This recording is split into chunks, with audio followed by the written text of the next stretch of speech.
नमस्कार दोस्तों, star education channel में आपका स्वागत है। हम लोग आज करेंगे सामान्य हिंदी में सामान्य हिंदी पढ़ेंगे। सामान्य हिंदी में हम लोग वर्णमाला पढ़ेंगे। वर्णमाला में हम लोग कुछ क्वेश्चन करेंगे, जिससे हम लोगों को आगे जब थ्योरेटिकल पोर्शन पढ़ें तो उससे हम लोगों का एक क्लियर हो जाए कि किस तरह के क्वेश्चन आते हैं। चलिए फिर स्टार्ट करते हैं। भाषा की सबसे छोटी इकाई है। भाषा की सबसे छोटी इकाई क्या है? शब्द, व्यंजन, स्वर, वर्ण।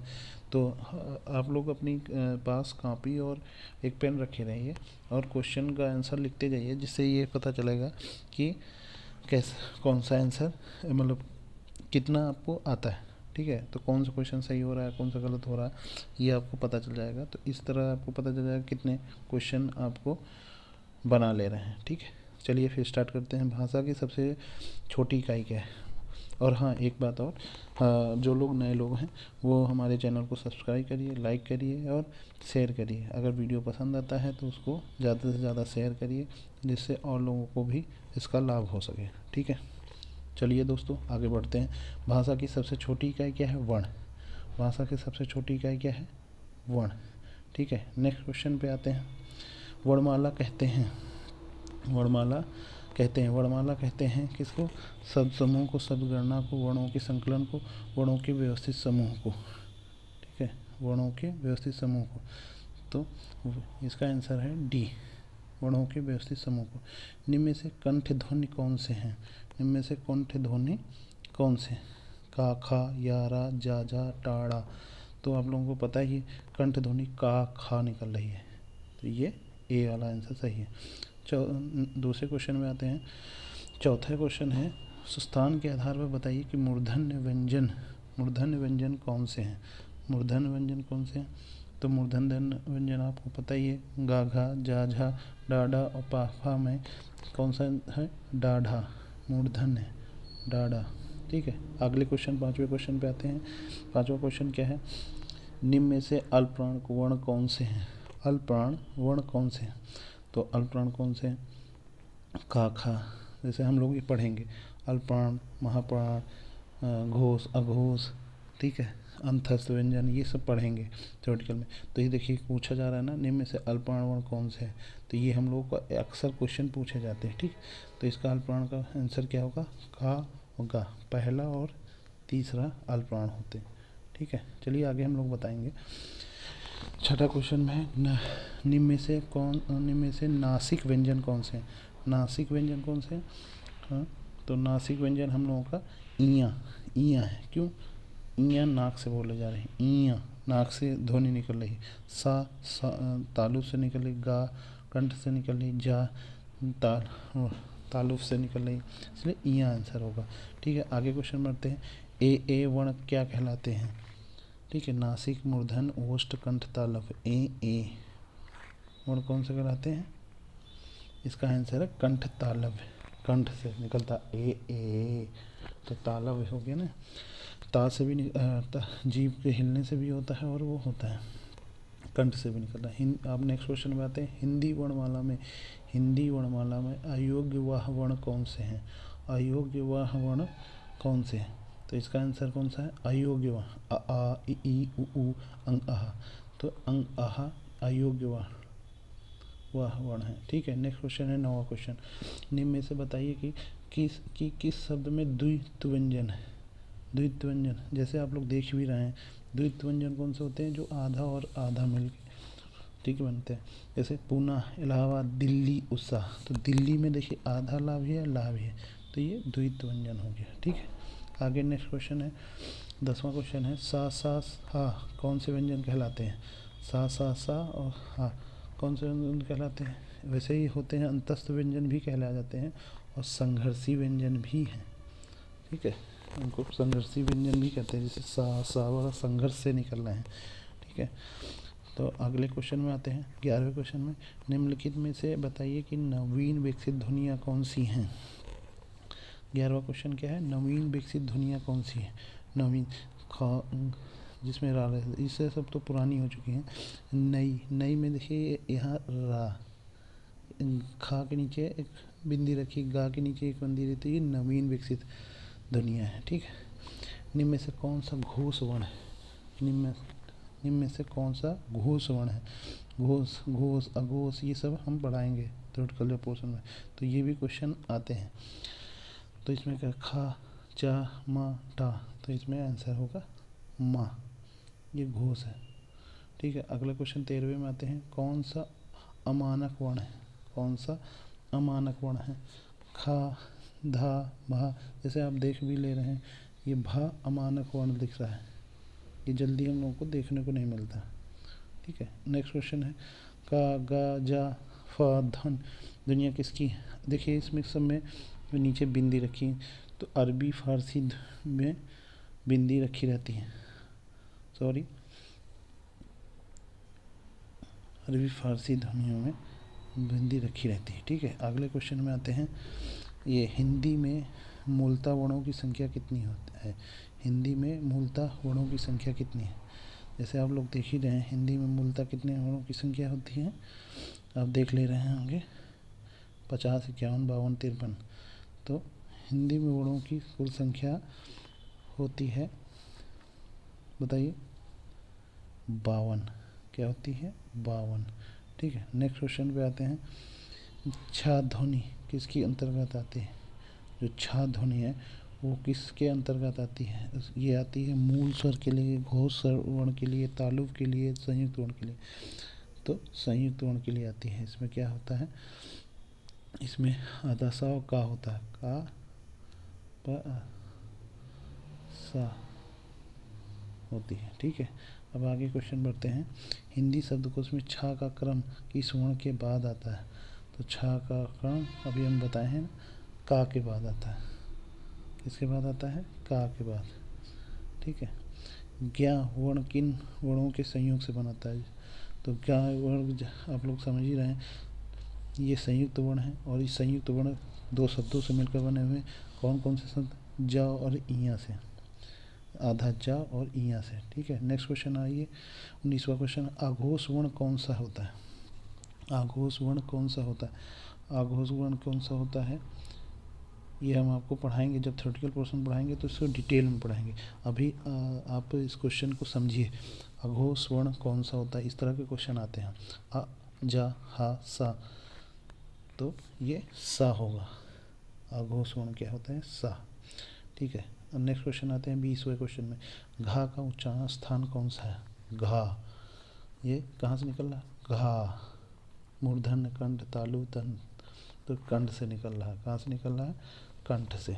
ठीक है, तो इसका आंसर बी होगा। चलिए नेक्स्ट क्वेश्चन है 21वें क्वेश्चन में। इनमें संयुक्त व्यंजन कौन सा है? अभी हम आपको बताए ही हैं, ज्ञा, ढा, डा, डा, ये कौन सा संयुक्त व्यंजन है? ज्ञा, जा, आधा और इया से बना हुआ है। निम्नलिखित में से कौन, नेक्स्ट क्वेश्चन आते हैं 22वें क्वेश्चन। निम्नलिखित में से कौन सा वर्ण उच्चारण की दृष्टि से दंत नहीं है? दंत नहीं, उच्चारण की दृष्टि से दंत नहीं है। ठीक है दोस्तों, तो ता, ना, दा, टा, टा, टा जो है दंत से नहीं निकल रहा है, ये तालुब से निकल रहा है। ता, ना, ता, ये सब कहाँ से निकल रहे हैं? ये दंत से निकल रहे हैं, इसलिए टा हो गया। नेक्स्ट क्वेश्चन है 23। जिन शब्दों के अंत में आ आता है उन्हें क्या कहते हैं? जिन शब्दों के अंत में आ जाता है उन्हें क्या कहते हैं? ये तो आप लोग समझ ही रहे होंगे किस तरह का क्वेश्चन है। इस तरह के क्वेश्चन आते हैं, अनुस्वर, अयोग व अंतस्थ, अक्रांता, तो ये कौन सा है? अक्रांता। ठीक है, आगे क्वेश्चन बढ़ते हैं। छा वर्ण किसके योग से बना है? छा वर्ण किसके योग से बना है? तो हम अभी आपको बता चुके हैं, इसके पहले क्वेश्चन आ ही चुका है। संयुक्त व छा कौन सा वर्ण है? संयुक्त वर्ण है, किसके? का और सा के योग से। 24 का ए। चलिए आगे बढ़ते हैं 25वें क्वेश्चन में। हिंदी वर्णमाला में स्वरों की संख्या कितनी होती है? हिंदी वर्णमाला में स्वरों की संख्या कितनी होती है? 10, 11, 12, 13। कितनी होती है? 13 होती है। ठीक है, आगे बढ़ते हैं 26वें क्वेश्चन में। 26वें क्वेश्चन में क्या है? निम्नलिखित में से कौन स्वर नहीं है? कौन सा स्वर नहीं है? ठीक है, जैसे आ, उ, ए, ये तो स्वर हैं। इया स्वर नहीं, व्यंजन है। ठीक है, अब नेक्स्ट क्वेश्चन 27वें पे आते हैं। निम्नलिखित में से कौन सा टा वर्ग नहीं है? टा वर्ग नहीं है। टा, ठा, डा, डा, अड़ा, घा नहीं है। आप लोग ककारे में का खा गा घा में ये चीज़ पता चल जाएगी कि घा आपका इसमें नहीं आता है, ये आता है आपका का वर्ग में। ठीक है, 28वें क्वेश्चन में देखते हैं। हिंदी वर्णमाला में व्यंजनों की संख्या है। हिंदी वर्णमाला में व्यंजनों की संख्या है, कितने व्यंजनों की संख्या है? 33। ठीक है, ये तो बहुत आसान क्वेश्चन है, लेकिन ये भी क्वेश्चन आते हैं और लोग गलत भी करते हैं इसमें, तो इसलिए उनको बड़े ध्यान से समझना है और एक बार समझ लेना है, उसके बाद क्वेश्चन पेपर में आराम से हो जाता है। ठीक है, निम्नलिखित में से कौन सा पच्छ स्वर है? अब पच्छ स्वर पता नहीं होगा तो कैसे होगा, इसलिए थ्योरी में जब हम पढ़ाएंगे तो इसको बड़े ध्यान से, पच्छ स्वर, ये पच्छ स्वर, ये होता आ। ठीक है, नेक्स्ट क्वेश्चन है 30वां। निम्नलिखित में से कौन सा अयोग्य वाह है? अयोग्य वाह, विसर्ग, महाप्राण, संयुक्त व्यंजन, अल्पप्राण। ठीक है, तो ये अयोग्य वाह क्या होते हैं? विसर्ग होते हैं अयोग्य वाह। ठीक है, नेक्स्ट क्वेश्चन 31वां है। छा ध्वनि का उच्चारण स्थान है। छा ध्वनि का उच्चारण स्थान है छ, दंत्य, ओष्ठ, तालव्य, वर्तस्य। 31 का कौन सा आंसर होगा? छा, ये तालव्य होगा। ठीक है, नेक्स्ट क्वेश्चन है 32वां। निम्नलिखित में से कौन एक संयुक्त व्यंजन नहीं है? निम्नलिखित में से कौन एक संयुक्त व्यंजन नहीं है? ठीक है, तो संयुक्त व्यंजन नहीं, छा, सा, त्रा, ज्ञा, इसमें कौन सा संयुक्त व्यंजन नहीं? छा है, सा खुद ही है, सा खुद ही संयुक्त व्यंजन का एक पार्ट होता है। त्रा और ज्ञा संयुक्त व्यंजन है, तो यानी सा आंसर है इसका। तालव्य व्यंजन है, तालव्य व्यंजन, चा, छा, जा, झा, ता, था, धा, दा, धा, टा, डा, अड़ा, पा, फा, बा, भा, चा, छा, तालव्य व्यंजन। ता तो ये दंत व्यंजन हो गया, चा, छा, तो ये तालव्य व्यंजन, चा, छा, ये तालव्य व्यंजन है। ये दंत हो गए, ये टा, ठा, ढा, मूर्धन हो, पा, फा, बा, भा, ऊँट, ओष्ठ हो गए।